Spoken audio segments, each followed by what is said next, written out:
for so many years, this little girl who wanted something. I ain't do anything about it. I just looked at other people and said, I wish I was, I wish I was, I wish I was. Welcome to your daily health briefing. I'm Dr. Albert Takem.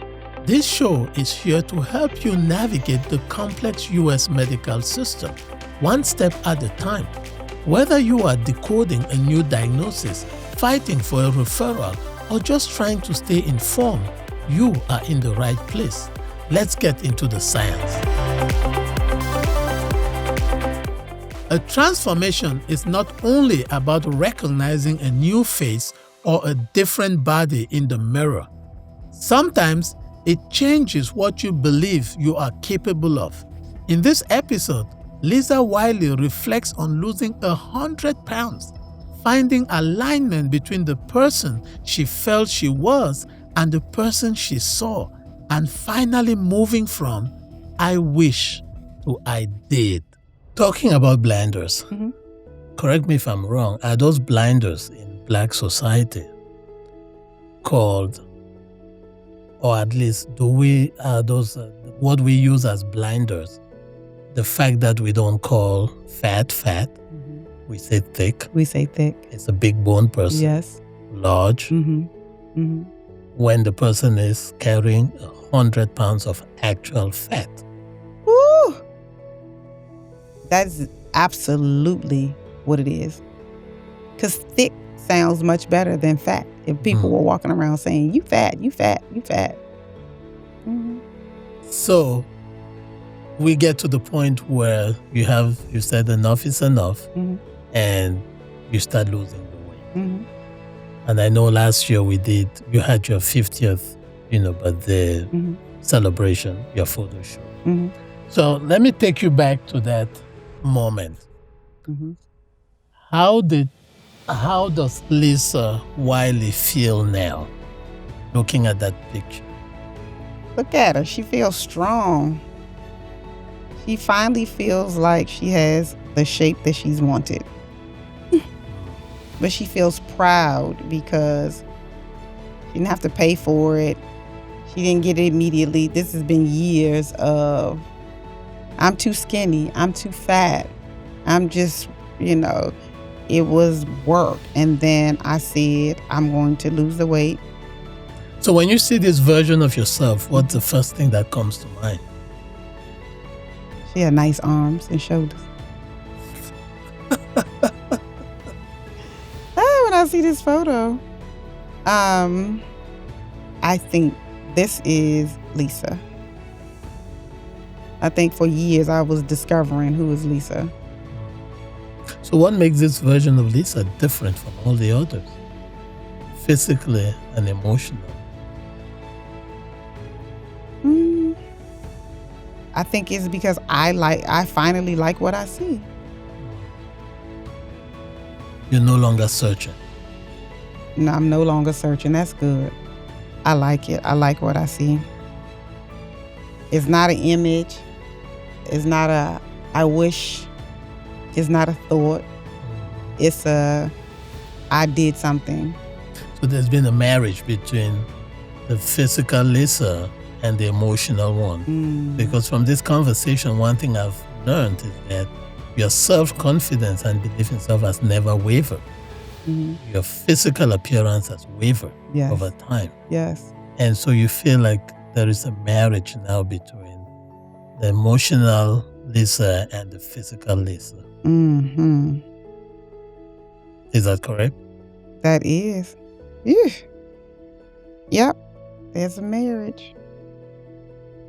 Now, you told me this is the first time you truly love your body, not because it is thin, but because it is yours. What does that love look like now? Wow. That love looks like I can do whatever I want. I can, think a thing and I can go and do it. I've always so you messing me up with this emotional and this love and this coming together, like everything has it kind of has come together, right? It has never, again, I've never been, and it may feel weird, right? I've never had like low self-esteem, or have I? I don't know. I'm trying to put it together because I've never gotten depressed or felt low. I just always wanted something different. And so now when I look, I'm finally saying, why did it take me so long to want something and then do something about it? And now that I've done it, I'm not going to stop. Like I see now what doing the work can result in. For so many years, this little girl who wanted something, I ain't do anything about it. I just looked at other people and said, I wish I was. And so now to be able to say I want something and to go and do it, right, in this shaping of my body. But now it's a different confidence even with work. If I want something at work, like, okay, I want to do this. Let me study. Let me figure out. Let me get the resources. Let me do what I need to do to get the job done. And it took me a long time, I feel like, to get the job done when it comes to my physical body and shaping it the way that I wanted it to be shaped. So this journey, losing the 100 pounds, was really transformational and shaping your body, not just for your physical appearance, but also your mind. Like you feel like you can do anything now. I feel like I can do anything now. Because who thinks they can lose 100 pounds? Who thinks that? And who thinks at 50 you can shape and tone, and build and shape?